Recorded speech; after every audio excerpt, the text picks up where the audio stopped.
Neil Mullarkey, how are you, sir? All right, how are you and how's your wife? My wife is quite good. Thank you for asking. She's good. So I'm a toothless wonder today, see? Oh, wow. Yeah, my tooth fell out last night. Gosh, you're always incurring bad fortune in my time with you. What Yeah. did you were you biting on something dangerous? I don't think bread is very dangerous, but yeah. Yep, I took a bite out of a piece of sourdough bread, and I'm like, that's a little crunchier than I expected that crust to Ouch. be. And Oh, boom, yeah, here we are. So, ouch. Oh dear. so tomorrow 3:00, I'll be there. I'll be at Is the that dentist right? office. Yes. I'm going to turn another light on just to see. So, was that one tooth or two? It's quite big, that gap. It's one, Thankfully, isn't it? just one. Yeah. There you go. So, yeah. So we won't be we won't be recording just now, rather than the talk. But Okay. yeah. So yeah. But I have yeah. The tooth is quite big though, so it's a veneer. I got it 30 years ago, Neil. So Right. yeah. So Ah. 30 years it stayed there. yeah. And then yesterday it just magically came out at dinner time. Well, I'm glad you can get a replacement tomorrow. Yeah, me too. Or at least glued back in. So we'll see. So I had some temporary glue, but it only lasts 12 hours. And frankly, I don't sound any better with it. So, oh well. Yeah, you don't sound too bad, I would say. Oh, I appreciate that. Thank you. But smiling would be. Well, I'm thinking spaghetti. Spaghetti would be easier to eat this way, maybe. Maybe, right? Or oatmeal, something, right? Yeah. Yeah. So, yeah. Look on the bright side. I'm trying, I made my wife laugh because I'm like, hey, honey. She's like, what is that? I'm like, my tooth is gone. She's like, no shit. Of course it is. So, yeah.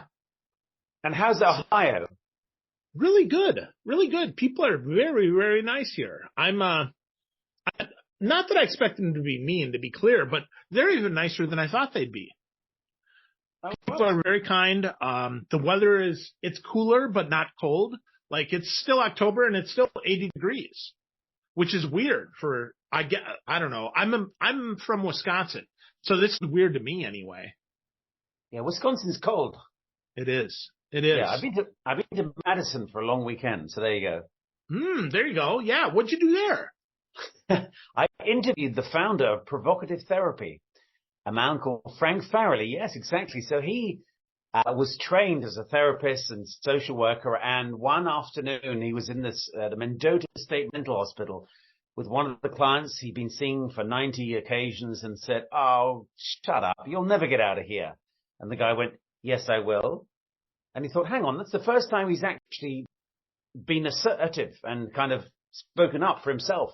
So he thought he's onto this. So he used humor to bring out the best in people. So he said, I know the answer for them, the solution is within them, and let me tease it out of them. So literally, you want to give up smoking? No. You want to smoke more? That's the problem. And you go, oh, do I? What?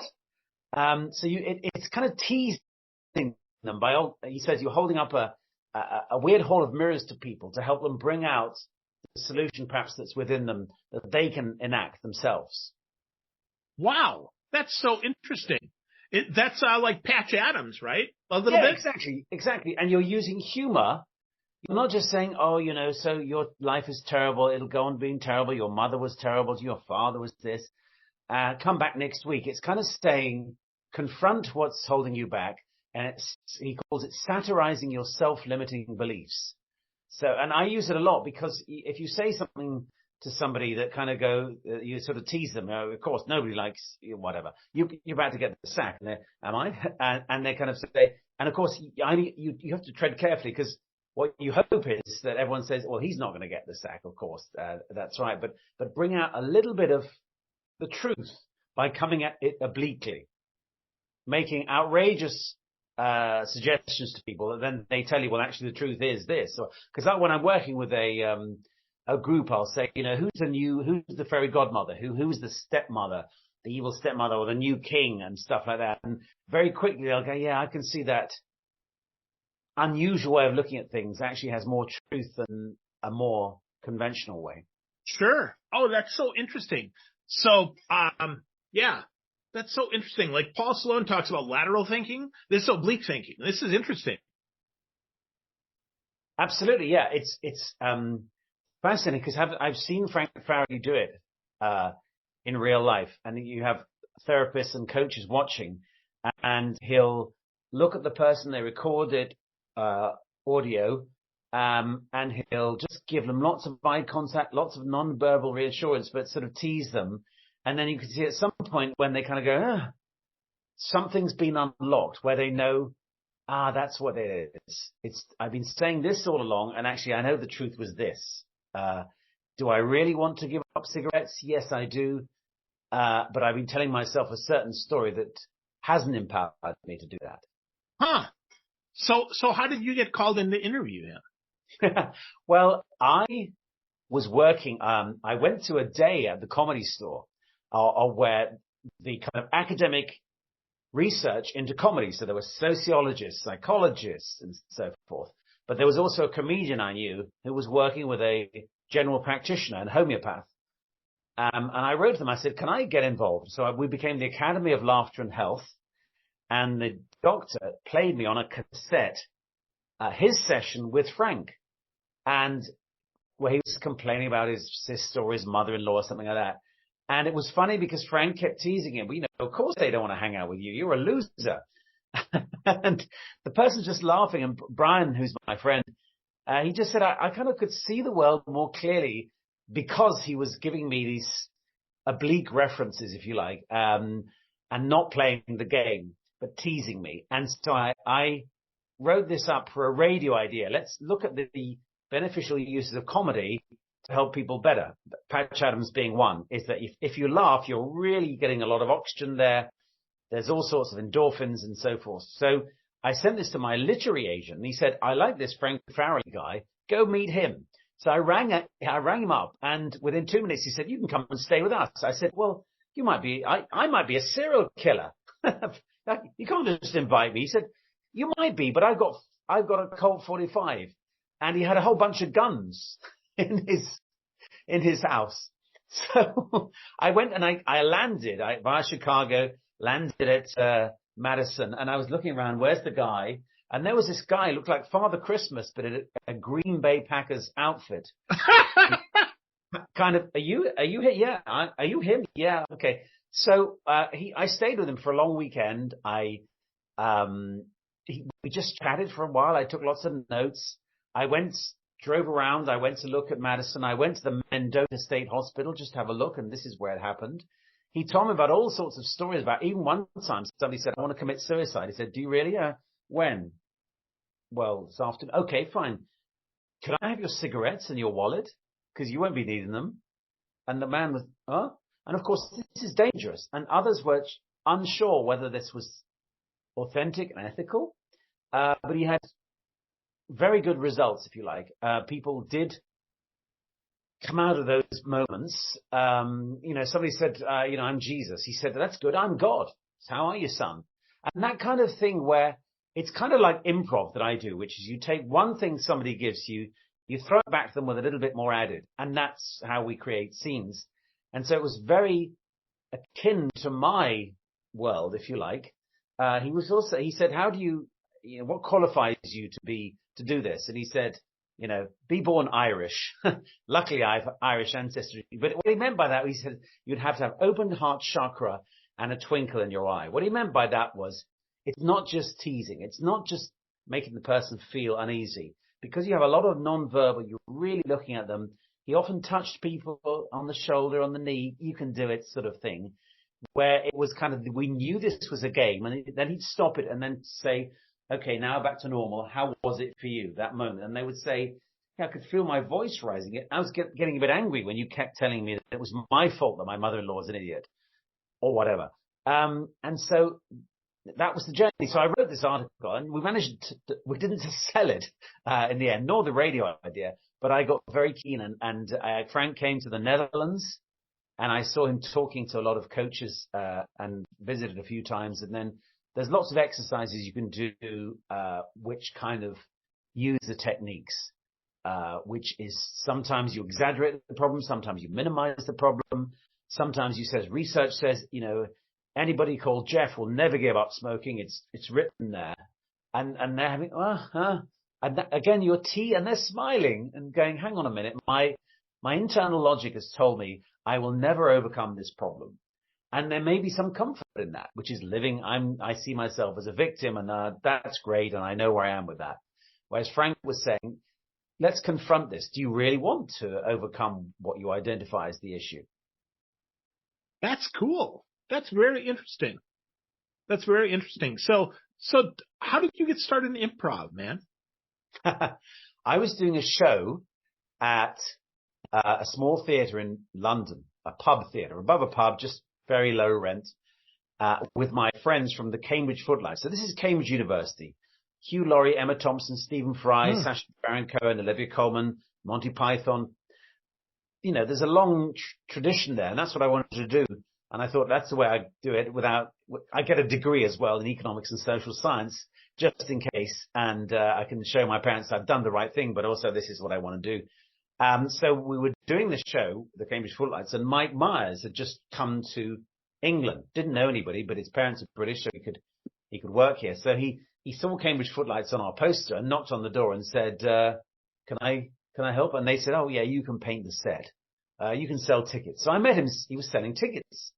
We got talking, and of course, he's funny. And I said, what are you doing here? He said, I'm writing sketches. Nobody's writing sketches. It's all stand up now. And where are you from? Well, he said, I'm come from Second City, Canada. Second City, I said. You mean like Saturday Night Live? You mean like the Blues Brothers? Yes, he said. Well, I was amazed, and not many British people had heard of Second City, whereas I had, because I loved the Blues Brothers, Spinal Tap, and I knew this convention. So we started playing together little sketches, the two of us, and then he taught me improv, and we founded the Comedy Store Players, and I'm still part of that. So Mike would teach us these skills, along with a woman called Kid Hollaback, who'd been in San Francisco with Robin Williams and others. So they brought the North American tradition to us, taught us this, and then Mike had to go back to Canada. He was called back to join the Toronto main stage. His father was unwell. So we had to Mike's not here anymore. We've got to do it on our own. And that was really good for us. Initially, it was terrifying. But Mike had taught us the rules, say yes, establish in any scene who, what, and where, because only from those details can you get story. You're not creating jokes, you're creating story from that. And from characters will flow humor. And the basic listen, accept what the other person says, yes, and trust the process, and you'll go to places you didn't expect. That's so interesting. I just finished listening to Martin Short's autobiography. I must say, I think it was called, I don't remember what it's called, but it was so good. And he talks about that his second city experience as well in Toronto. Yeah, well, it was Mike went back to Second City, Toronto, I think, because it was some anniversary of the Toronto troupe, and Martin Short was there and came running up to him and said, "You are great." And he rang Lorne Michaels at Saturday Night Live and said, "You must have this guy." So thanks to Martin Short. And so I think there's a lot of Second City that people have learned from. They've learned these basic skills. Mike was touring as well, so he was taking sketches, a scripted show all around Canada to the most unusual places. You're playing tough crowds. You're doing corporate gigs, not straightforward events either. So you learn a lot. You learn about how to create sketches as well, because the improv sometimes leads to written sketches, how to work with others who may have differing points of view and differing skills. Wow. So you learned from one of the best. That's pretty cool. I'm going to say I learned from the best. Yeah. First of all, Mike is naturally funny, but secondly, he had been very well taught, and he would continually drop the names of people from Second City, Toronto, and Chicago, people who are not necessarily public names now, but just a great director, Del Close, for example. The people who taught him were really dedicated to the art of this, how to create theatre in the moment that had truth, had story, and was funny as well, but not funny in a jokey, easy, out-group way. It was kind of finding a deeper truth. And that certainly would be how I would characterize that school of theatre. Wow. That's so interesting. So, yeah, that's so cool, man. That's so interesting. That's something that I want to study more too. Well, I think the thing is, occasionally I've persuaded podcast hosts to go do an improv show. Sometimes they say, it's not my thing, I can't do it. And I say, of course it's your thing. You listen. You give somebody else the platform. Improv, often the emotion, mindset is, how do I make the other person look good? That is it.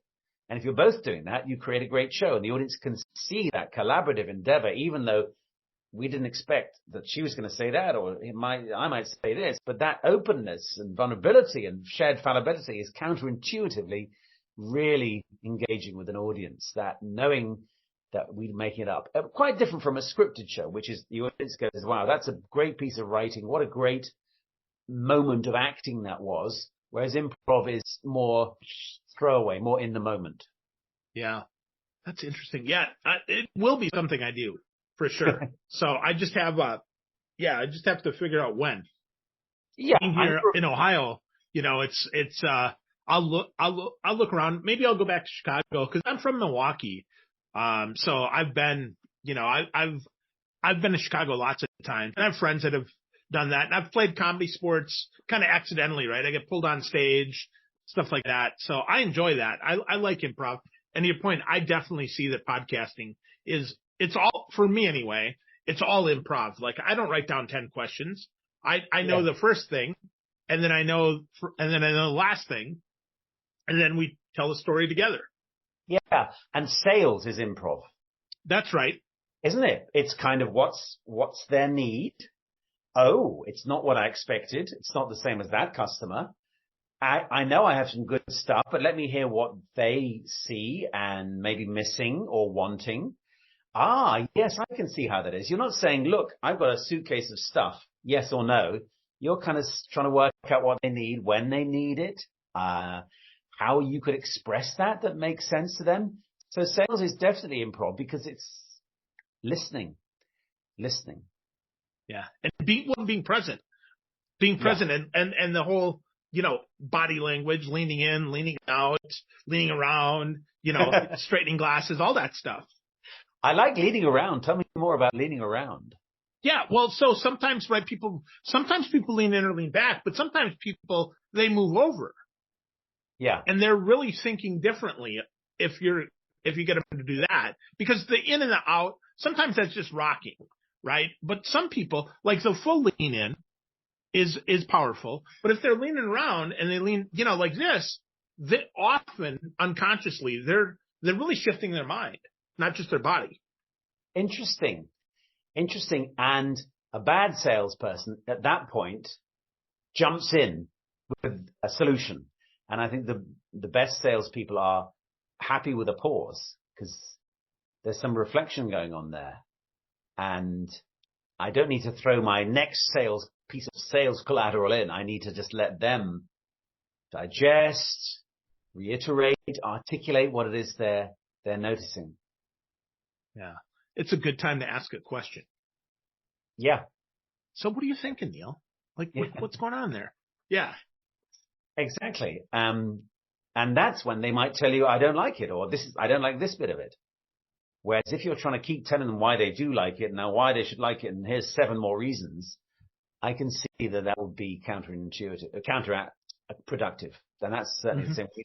So that's the thing about improv, is about listening, taking time, leaving moments. Sometimes the best improv is the silence, the body language, the eyebrow, the step back, where we create meaning about the interaction of the characters, their emotion, their status, what's just emerged, what could happen now, the pregnant pause. All of those things are, they're acting, but the improviser, the improv practitioner is aware that that's part of their armory. Yeah. So how do we learn those, Neil? How did you learn those? I mean, is it just as easy as Michael said, here's what you do, or what? Well, I was thinking about this today, that improv is like a sport, really. You can get better at it. A martial art maybe. You can understand it intellectually, but you're not going to get better at it unless you get in the water and swim, and get on the bike, fall over. You do it by experiencing it. And I dare say nearly everything you have to do it a few times. Maths, English, French, any language. Have a go, get it wrong, go back. Oh yes, somebody's there to help you. And that's what Kit Hollerback and Mike are really excellent teachers. They would model, and then they would step back. We'd have a go. We might make a mess of it, but actually sometimes you appreciate the mess is actually a great choice. Somebody not knowing means they say something they didn't mean to say, which could be a brilliant piece of theatre. And that's for newbies. That's the learning, is you have to kind of empty yourself rather than think of a good liner, great joker, brilliant plot insight. Is kind of just maybe repeat what the other person said, or take a pause, or come back to what happened earlier. Just that confidence to let the process go with you. So Mike and Kit just let us practice. We did workshops. We did a show. We did a workshop. We did a show. We did a workshop. There was plenty of just getting on the horse. And improv is the kind of activity where we talk about choices. You could say that's a great choice. That's a not so good choice. But you never know really at the time. Was it great to call him a chicken? Maybe he was actually Mr. Watkins, the school teacher. We don't know. We went with chicken. That time it was fine for them. And in hindsight, you might say, but you can't rewrite. Life is not a rehearsal. Improv is not a rehearsal. If you are doing a scripted piece, you will rehearse, trying things back and forth.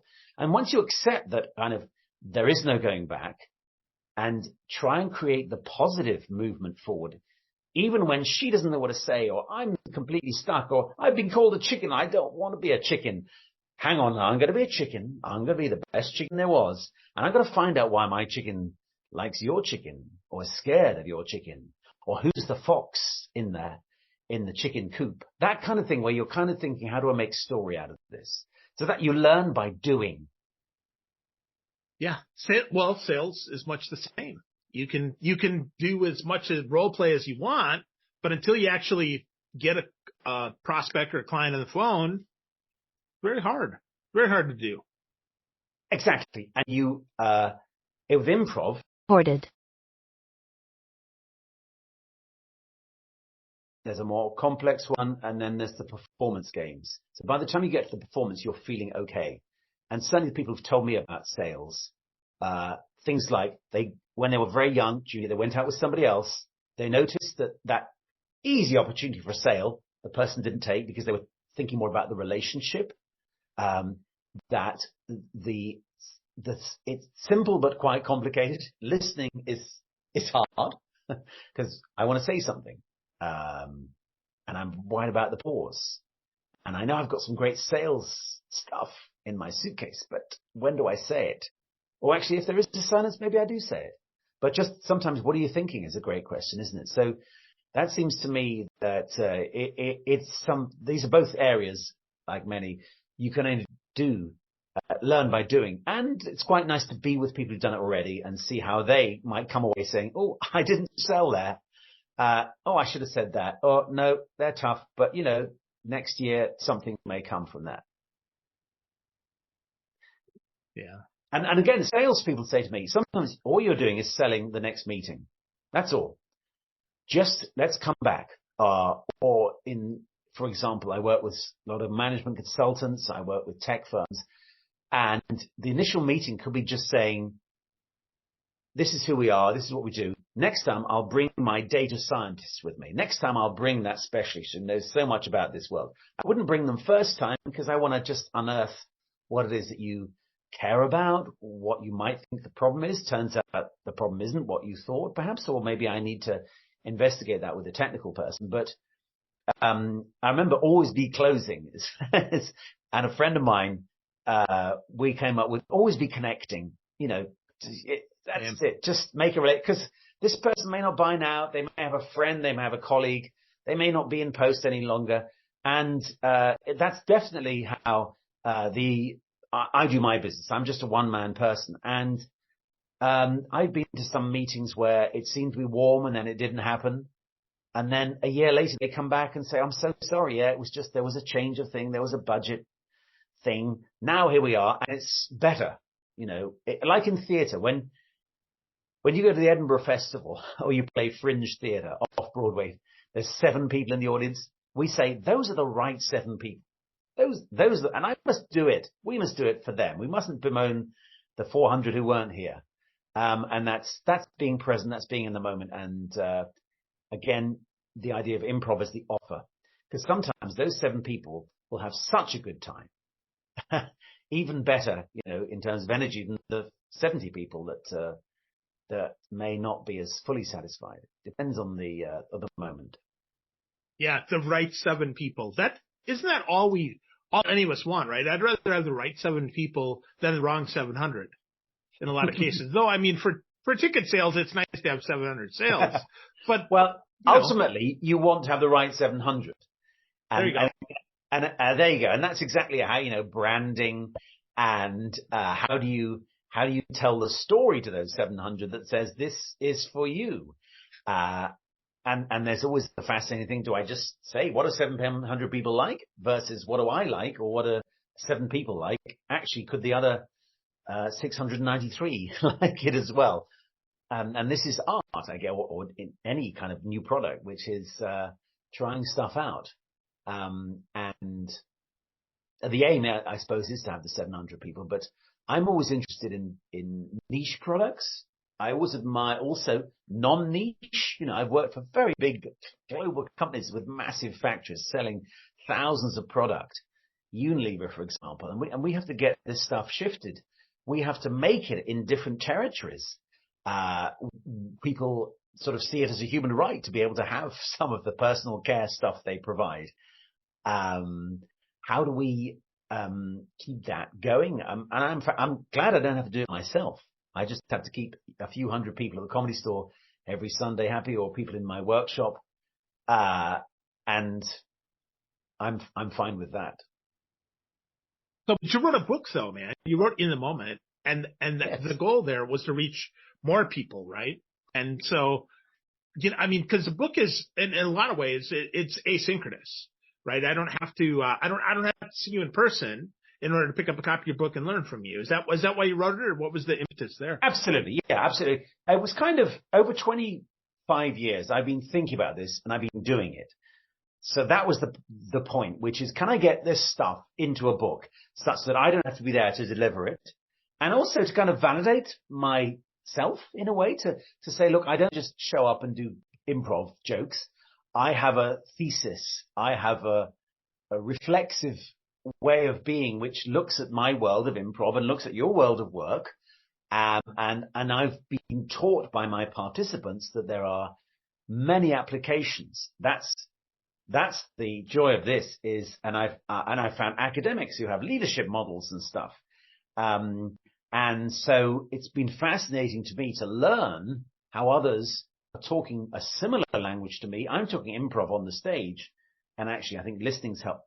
Turns out there's a whole bunch of stuff, which is like what I do, which is basically most organizations are a series of improvised conversations. Most business is a bunch of improvised conversations between customers, suppliers, marketing, IT, consultants, compliance, legal, whatever, which may then help one organization become what it is because of the internal conversations, responding to demand, market forces, technology, regulation. There's a whole bunch of improvisation going on there.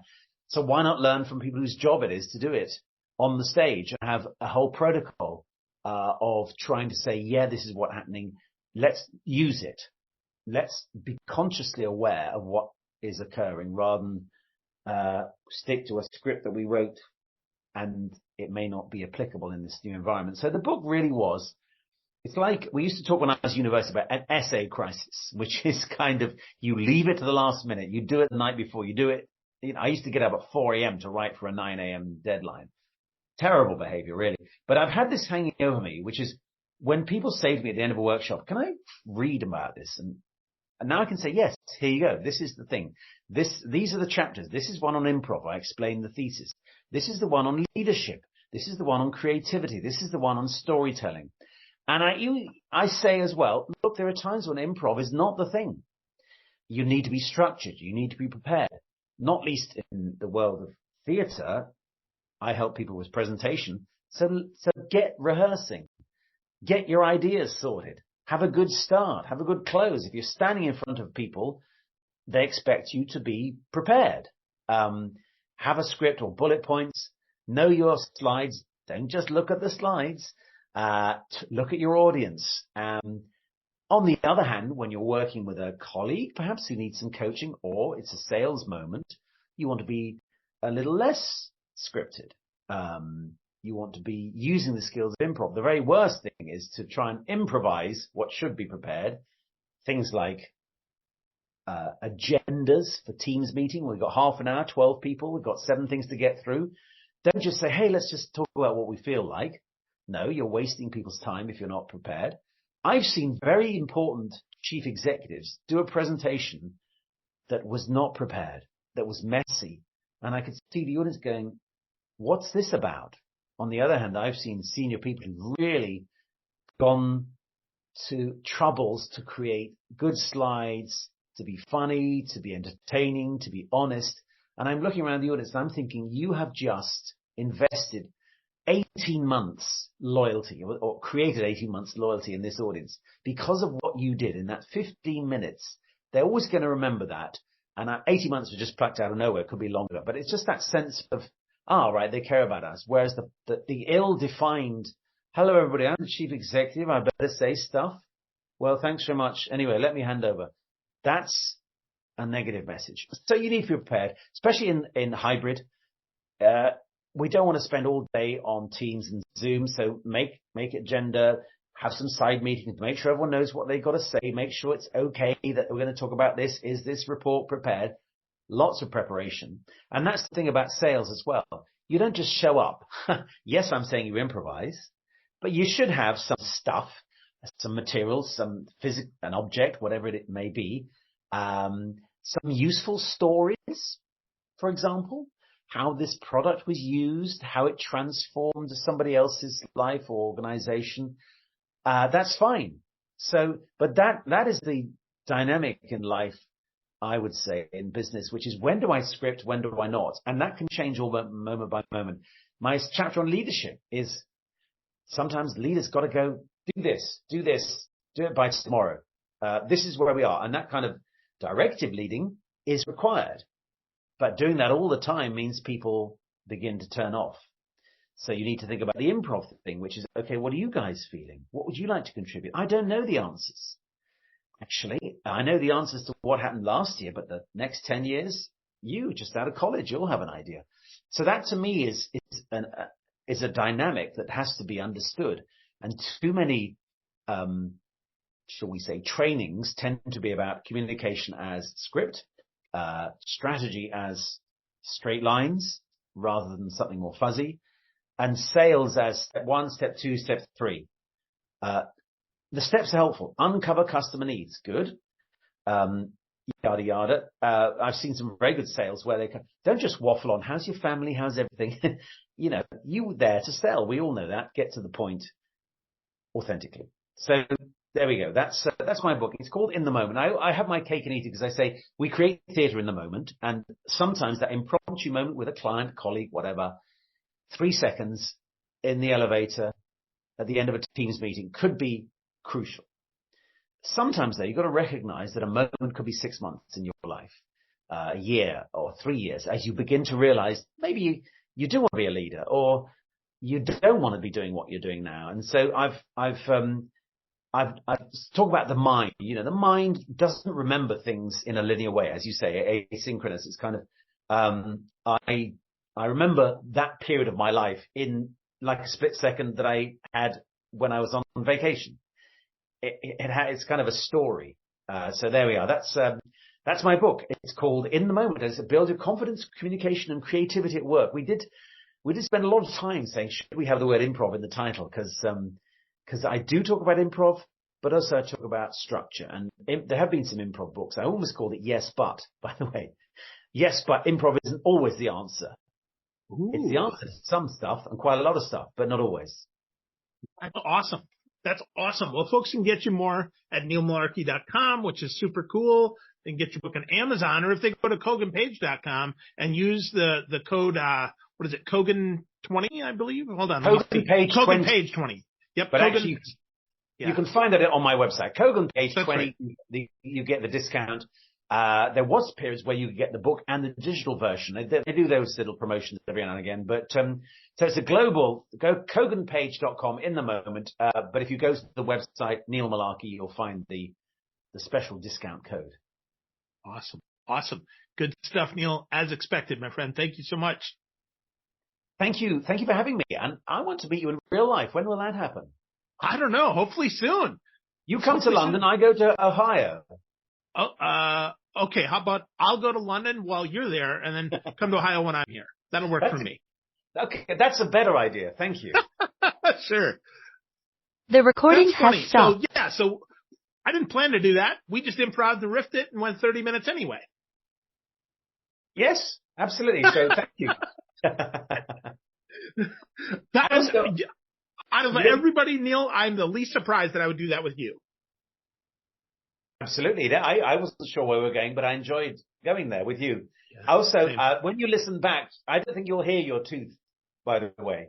Oh, I hope not. But I do want to see a picture of you getting some spaghetti or something in that little gap. I think that would be there you go. Something, right? That's funny. That is funny. So, wow.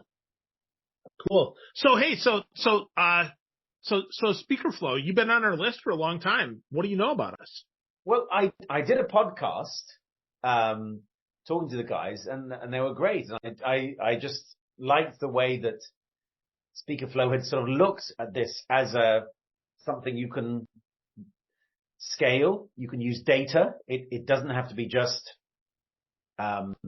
informal, which is probably how many of us do it, hoping things will work and stuff, using whatever CRM, thinking about how to promote this and applying a bit of intelligence, bit of science, bit of data. Yeah. So it's fascinating. Yeah, I think so too. I just started here a month ago and it's interesting to me too. It's the business of speaking is so fascinating that to your point about being both scripted and improvisational, that's really the key. There's no right words, but certainly you have to kind of know what you're going to talk about. Yeah. So you've got to be prepared and you've got to be prepared to throw away the script. And sometimes you've got to be fully scripted. In fact, I think it was the guys from Speaker Flow where I don't know if I actually, on the occasion they did say, yeah, I believe in improv now, because a lot of people say I can't do improv. But by the end I'd said, you can do it. And they agreed. I don't know if they have. I'm hoping I should, send them a little nudge saying, have you done some improv? Maybe now with Gerbyshak on board, you can have the Speaker Flow improv night. There you go. Yeah, for sure. I'd play. I'll set it up. Maybe. So yeah, when we hit $1 million, we're going to Banff. So maybe we'll do it there. Okay. That sounds good. Yeah. I'm sure there's a good improv theater in Banff, actually. That's the kind of place. I'm sure there is. Yeah, no, for sure. Tour, yeah. Yeah, for sure. So.